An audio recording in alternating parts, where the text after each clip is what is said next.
Family. How many people here have family? Raise your hands. How many people don't want to admit they have family? Raise your hand. Right? We all have interesting parts of our family, people in our family. Right?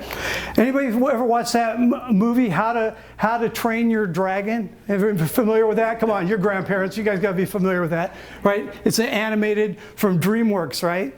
Boy, I wish that movie was out years ago. That would have been a guide, a planned book for me to deal with my mother. My mom was 4'10", maybe 90 pounds, okay? If you got on her bad side, this 4'10", 90-pound woman turned into this 40-foot fire-breathing dragon. And the last thing you wanted coming out of her mouth was your name. Well, Keith, you didn't do this. You know, you should have got that done. Why did you do that? And why are you not behaving? I was terrified. I mean, I was terrified of my mother. How many people have been terrified of people in their family? Raise your hand. Right? We've all been there. Might be a brother, might be a sister. My brother was another one I was pretty terrified of, to be honest with you. My brother was bigger, taller than me probably by a couple inches, outweighed me, you know, but he was one of those people that could knock you off balance, right? You get up and all of a sudden he'd push you and you were down. You could never get your balance with him. And this is a guy that if you were ever going to be in a fight, you wanted that guy on your side. Because if he got hit, his eyes would turn red, literally red. He would see red. And you better break his legs or it's never going to end. That was my brother. So my brother was that guy. My mom was that girl, you know. And then we have the other members of the family. I have my crazy sister, Carrie. We called her Crazy Carrie. Good heart, great heart of gold. And just was one of those people that you love to pick at, right? Pick, because she'd just make you laugh because she'd get so riled up and so... How many people have had that with family? Are there those that you can pick at and have fun with, but there's those that not so much, right? So family's always very interesting. But I'm a firm believer that family's not biological. I learned that a long time ago. I believe that, you know, I'm fortunate enough that where I grew up, where I had friends from elementary, junior high, high school, Parks and Rec that are my family. Still to this day, very good friends, very close. I know I pick up the phone, I need to call them 2 in the morning, 3 in the morning, it doesn't matter, that's family, right? So I really said, my mom wasn't capable of being a good mom, be that loving, that supportive person, wasn't capable. My dad was a very weak man. He left when I was 9. Didn't see him till I was in my 20s. So family, you want to surround yourself. See, the great thing about getting older, that's what's great about getting to this age. We get to choose who we surround ourselves with. We get to choose the people we have in our lives. And the one word that can be one of the most loving, supportive, wonderful words, but it can also be the most damaging, the most hurtful and horrible words is family. Depending on the family that you came up in. Right? But the great news is, you know, when I speak to parenting groups, the last thing I say to parents, you know, because the first 5 years of a child's life are key. Subconscious mind's wide open. They're taking in information left and right, left and right. They're very literal. It's very literal. So the first 5 years, I tell them, the first 5 years are the most important years you'll spend with your kids. It's important to spend good, wonderful, quality time with your kids. After that, surround them with good, wonderful, healthy people. Put them in positive situations so that when they choose their mentor, which won't be the parents, they're going to have a good pool to choose from. I was grateful that my kids had really good mentors. One was a coach, one was middle school theater teacher that they really bonded with and were a good influence on their life. Now, as grandparents, you can become that support system. You can become that pillow, that soft place for them to land. Because the good news is you get to give them back. That's the good news, right? But you can do that. But just be careful not to try and make up for what you didn't do with your kids. Because it's like I always said to my daughter, I used to say to my daughter all the time, I said, you know what, we get to spend time with our kids predicated on how we fit into their schedule, on when we fit into their schedule. How many people struggle with that? Anybody in here struggle with that? It's just the way it is, right? We raise them to be independent, right? To be on their own, to give back to humanity, become the best version of them that they can possibly be. Would you agree with that? Our job as parents is to teach our kids to be accountable, responsible, respectful, resilient, adaptable in a world that's not fair. Not everybody wins, not everybody gets a trophy. There, I said it. Yay. Not everybody wins, not everybody gets a trophy. And it's a world that's constantly changing. If we can learn to adapt to that change, life becomes easier, even for all of us now. Because I think that's the biggest struggle a lot of us have in retirement, is adapting to that change. How many people have struggled with retirement? Raise your hand. I did. That's why I'm not retired. Yeah. But I did. We came here and our plan was both of us were going to retire. A month later, I'm going, oh, this isn't working for me. I can only play so much pickleball, golf, whatever it is. Like, no, it's not going to work for me. So I still am practicing. You know, I'm writing for LKN Magazine. Those of you who don't know that, I'm doing an advice column for LKN Magazine every month. And then, and now I'm getting back into speaking. But the great thing is my daughter's working with me. My daughter's doing my marketing and stuff. So it's kind of a win-win situation because she and I had a talk.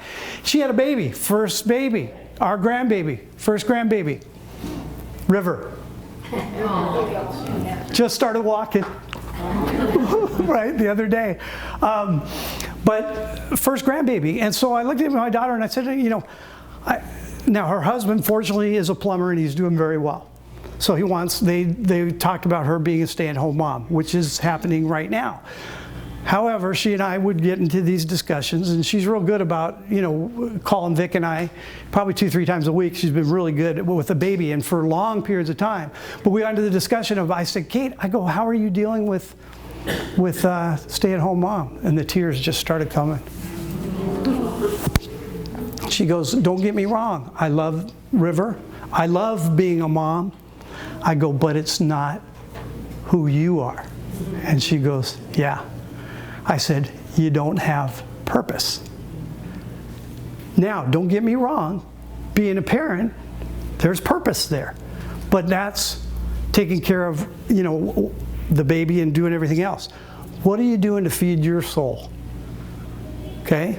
And that's the biggest thing, where family becomes an obstacle a lot of times, because they become that obstacle to you fulfilling your purpose. How many have had that happen? Right? Oh, I'm a mom. I got to do this. Oh, I'm a wife. I got to do this. Oh, I'm a husband. I got to do this. But where does that fall within yourself? Right? Take a second, think of the top 5 things that are most important in your life. I'm going to give you just a second here, and then I'm going to ask some people. So go ahead. 5 things, do you mean experiences? 5 things, experiences, or 5 most important things. Be your children, be at work, be it, you know, whatever. Just think about that, and then I'm going to ask for a couple volunteers.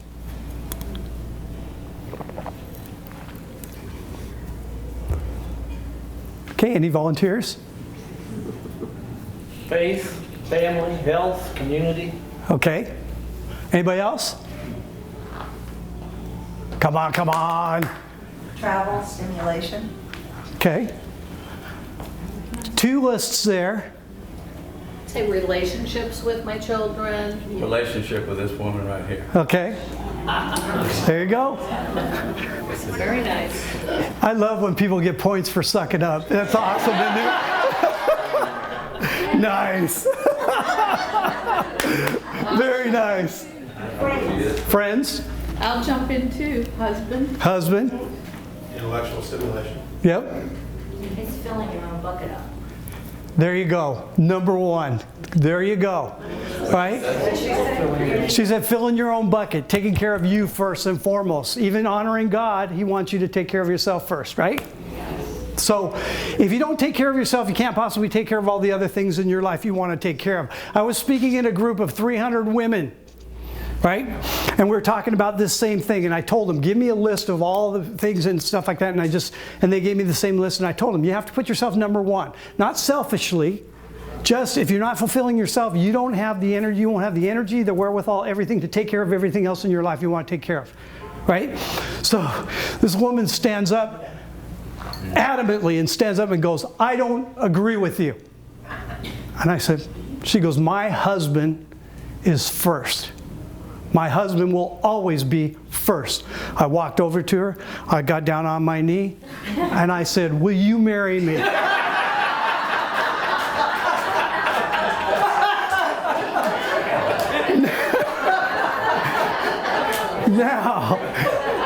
Now, yeah, she goes, I can't. And I go, why? She goes, because we don't live in Utah. So, anyway, but, again, what happens is we end up sacrificing ourselves for that one word, family. Right? Relationships aren't about sacrifice, they're about compromise, and they're really about negotiation. Right? They're really about negotiation, but you got to negotiate with yourself.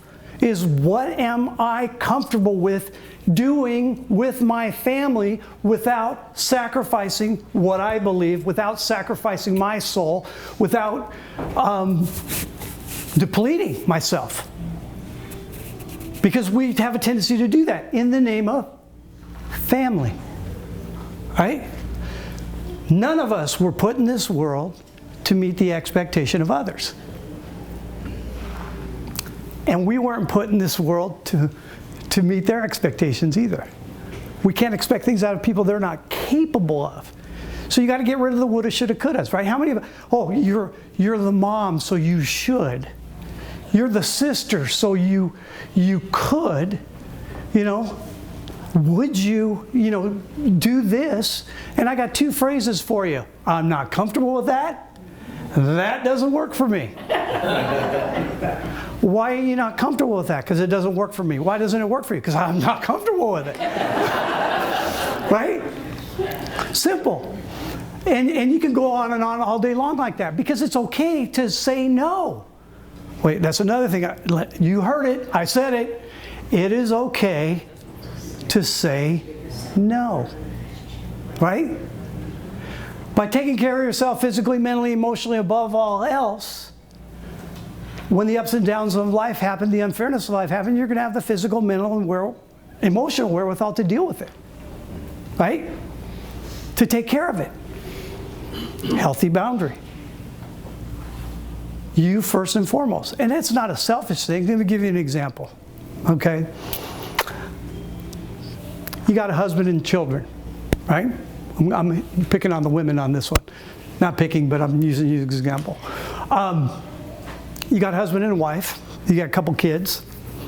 And you say to your husband, I take care of the kids all day long. I take care of, I got a job, part-time job, whatever I'm doing. I take care of everything. I take care of you, make sure you're okay. I want to start working out. I want to start going. I'll get dinner on the table, make sure everybody's taken care of, make sure everybody's good, and then I want to go to the gym from 7 to 8 o'clock, Monday through Friday. Is that selfish? No. Absolutely not. However, the husband comes up in the beginning of the week and says, honey, I got a big meeting on Thursday. I would really like you to be there. Dinner meeting with the boss. It's really important. To me, it's very important you be there. And stuff like that. And she goes, what time? Well, it starts at 6 o'clock. We won't get home till late or whatever. So 6 o'clock Thursday night? That's my workout time. It's not going to work for me. Is that selfish? Yes. Absolutely, that is. Yes. Sure it is. Because it's only one time every once in a while he's asking for a favor. He made it very clear that this is important to me, that this means a lot to me, that this is going to be good for business or whatever. So to ask that one time, and she says no, out of all the other times, that's selfish. That's not, being, so there is a big difference between the two. First example, absolutely not. That one, I don't think so. Because I think that could lead to a little bit of a debate, should I say, right? Remember, that every thought or idea we have has a physical response in the body. So it's important to think good thoughts. But we get this programming when we're when we're young. You're not good enough. You'll never amount to anything. You're a horrible person. That was my mom. That was my programming from my mom when I was younger. I finished my Ph.D. when I was 42 years old because I had, a lot of time before that. I had my first 2 degrees in psychology, recreation, leisure administration. So I thought it was going to be parks and recreation. I was going to be coaching. And then I had the fall. And then I went on and finished my master's and PhD after that, and I finished my PhD, when I was 42. Well, my mom never had a nice word to say about me, ever. That I was just horrible, right?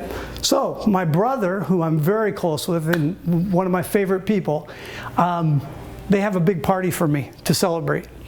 All the families there. I have a brother and sister who married a brother and sister. So talk about influence, right? So we had the big party, the big family party, and we went there. And so now I'm in the kitchen, and I'm in there with my brother. We're preparing some steaks and stuff and whatnot. And I hear my mom at the table inside the other room, and she's going, "Oh, I'm so proud of my doctor son. And oh, he's so good." And blah, blah. I mean, I'm like, what? And my brother's watching me, and I don't get angry often, but I was like, okay, this is not working for me, right? So my brother Tim's he's grabbing my hand, he's going, calm down, it's going to be good, it's going to be good. I got up, I walked out to her, and I said, you have no right. You have no right whatsoever. I said, all my life I was just this piece of garbage that you wanted nothing to do with it. I would amount to nothing and stuff, and now all of a sudden you can brag to other people because I'm a so-called doctor. I said, nope, I'm out, and I left. I left the party, and I told my brother, I'm going to the San Francisco, and I'll be at the bar. Come join me. And I did, and I went down there, and we sat at the bar, and just sitting there chatting. My he's a gem. I mean, like I said, one of my favorite people. And he's going, "You all right?" I said, "No, I'm good." I said, "Do you know how wonderful that was for me?" I took the stand. I took my stand and said, "Nope, no more." Sometimes we need to take a stand. And you got to not get rid of that word family. Because I always ask this question, if this person were not my family, would I choose to have them in my life? And if the answer is no, out. And if you feel like you got to spend some time, minimize that time. Make it as short as possible. I know families that go on vacation together or whatever, they get the family reunion, right? I have a couple friends of mine that on purpose go in 2 days later than everybody else and leave 2 days before everybody else. Because they figure within that 3-day period in there that nobody's going to go too crazy. I said, but you're taking a chance though. I go, you're taking a chance, because what happens if everything kind of goes within those first 2 days? He goes, then that, we walk into that, we can walk right out. So don't be afraid to set that healthy boundary, because the only obligation any of us really have is to ourselves. to become the best version of ourselves that we can possibly be, then you're giving back to humanity, society, the people you love, the greatest gift you can give them. And that's the best version of you that you can possibly be. I have a question. Sure, about absolutely. That situation you're talking about. What if you tried to understand why your mother was the way she was and why she related to you the way she did, and then forgive her? I mean, would that be being not taking a stand? Or? I think if it's abusive to you, you're not taking a stand. Okay? If it makes you feel pain, if it makes you feel uncomfortable, if it's, you know, a lot of times in life there's things we want to know or we want to get answers to, and we're just not going to get it.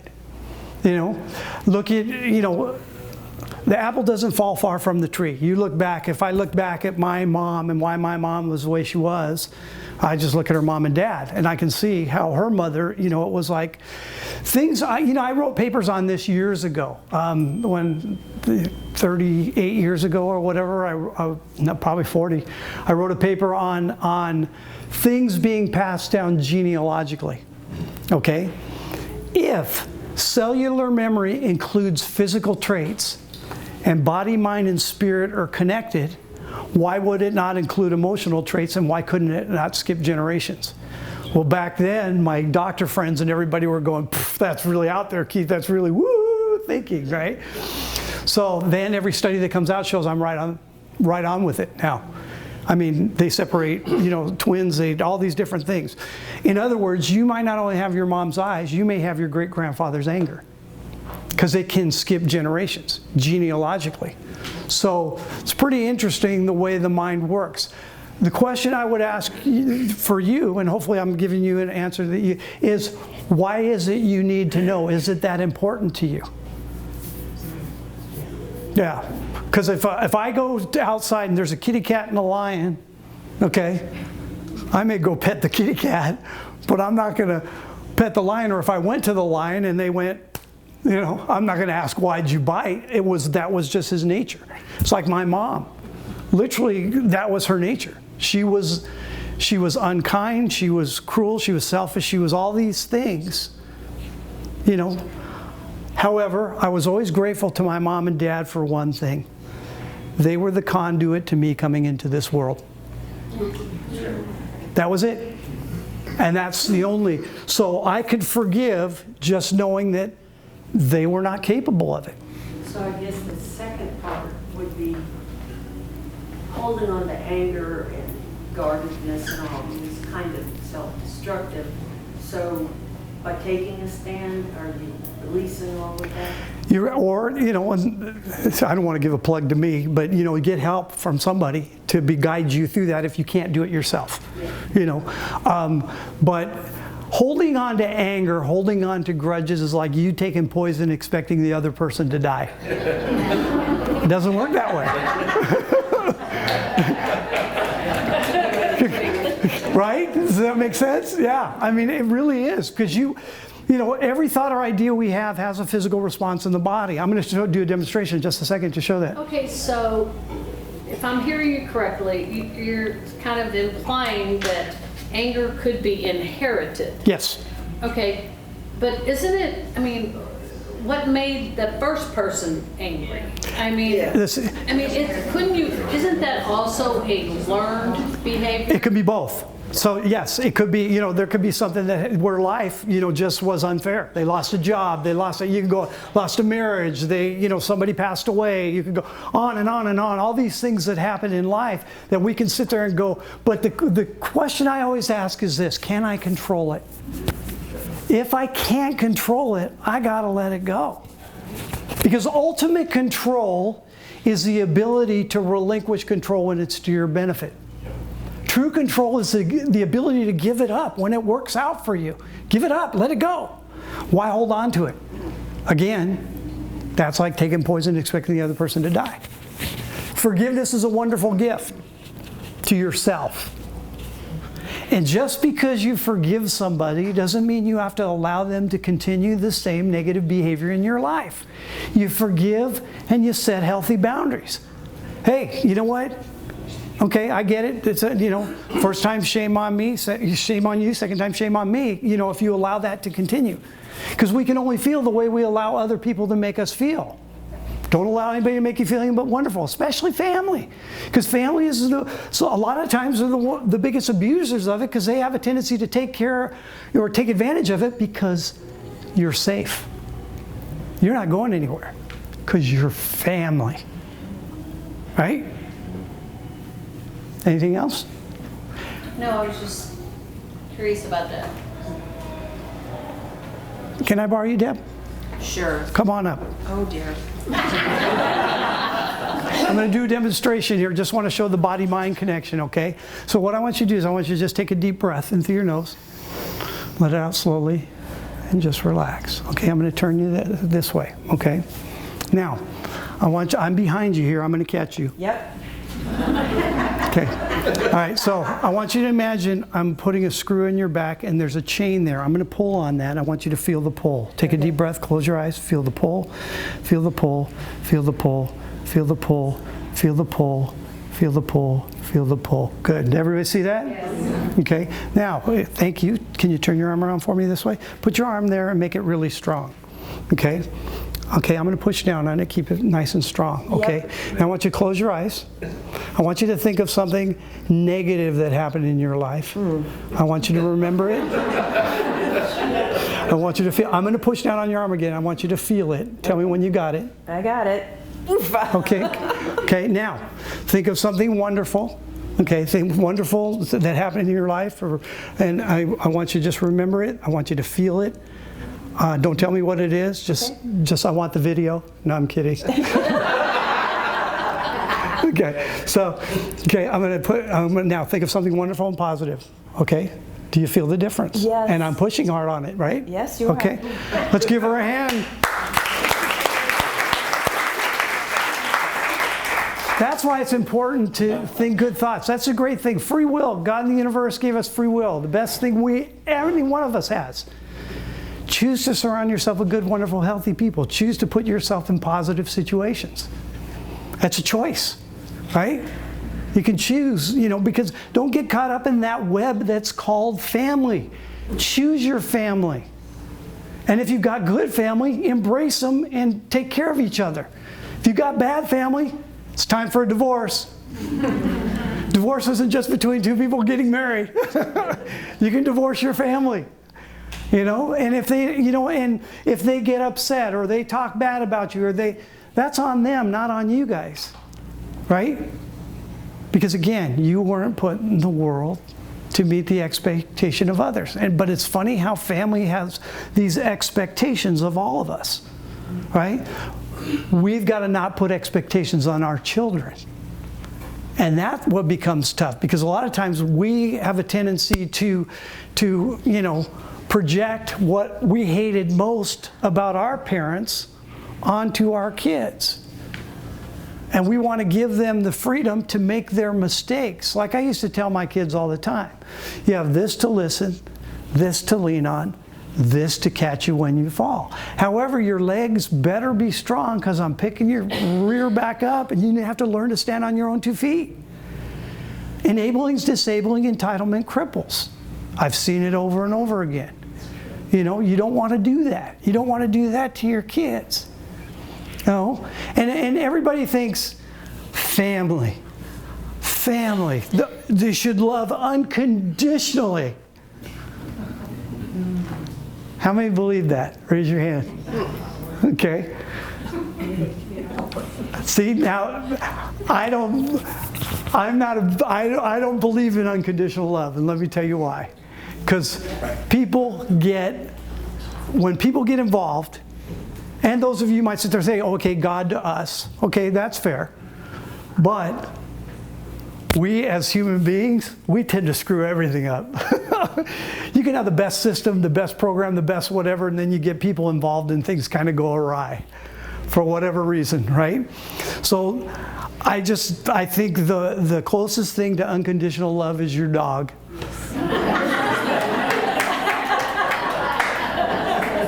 Right? Lock your spouse and your dog in the trunk of your car for an hour, open it, and see who's happy to see you.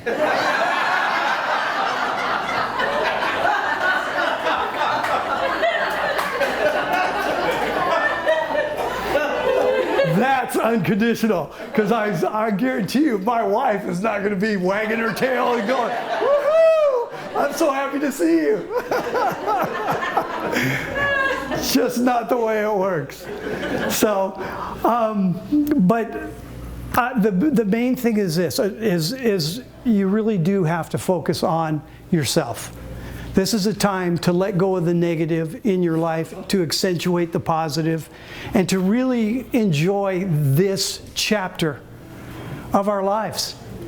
Like I said before, we're on the back nine of our life. I want to shoot a good round. I don't know about you guys, but it's, so I think that's really important. So again, choose your friends wisely, choose your family wisely. Just really get back to what is it that brings you joy and contentment. I'm not saying happiness. Happiness is fleeting. It's a moment. Contentment is every day where you get up and you go, you know what, my life is pretty darn good. And I'm really enjoying what I'm doing here. And I'm enjoying the community. And it's all goodwill. And faith is important as well. So, but find purpose for yourself. Just because you're retired doesn't mean you can't find purpose. It can be many different things, but find purpose. That's what will get you up every day. That'll drive you, and then again, that's what will bring you joy and contentment. Any questions? Any other stories? Anybody want to bring anything in? We good? Everybody good? Wow, good. No questions about family. Okay, I guess I gave you some good information, hopefully. Well, my thing is this, just take that, whatever you do, I hope you got some good nuggets from me today. I thank you guys for coming. I'm always grateful that everybody's coming to listen. Hopefully you enjoy it. Hopefully I got you to laugh a little bit and learned a little bit here and there. And next month, I hope to see you again. Thank you guys so very much, and have a great night.